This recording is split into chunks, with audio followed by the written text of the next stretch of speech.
Hello and welcome to SIIWII News Digest Supply Chain Talk, your bi-weekly dose into how brands are constructing a more sustainable and efficient supply chain. So climate change is coming for the supply chain of fashion, with extreme heat waves and droughts and floodings happening, which obviously have affected millions and cost governments millions as well. And these extreme events are already affecting fashion's supply chain.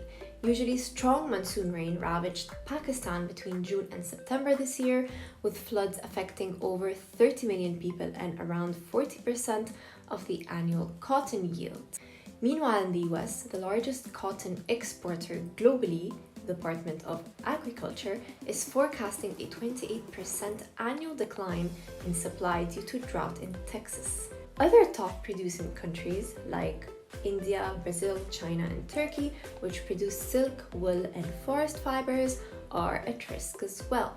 And now, natural fiber supply is also very volatile due to the increase of extreme weather conditions. However, the effect on climate change goes beyond the fashion supply chain itself. There's also a potential humanitarian crisis at hand. In light of recent events, farmers reliant on cotton production for their livelihoods will receive support from Better Cotton and its partner organizations. So 3D virtual samples are the next big thing.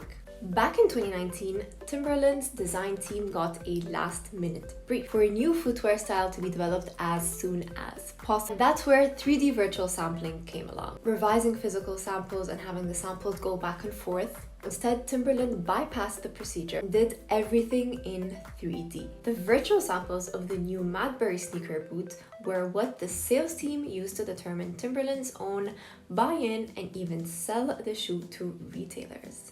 So the virtual samples allowed Timberland respond in a fraction of the time.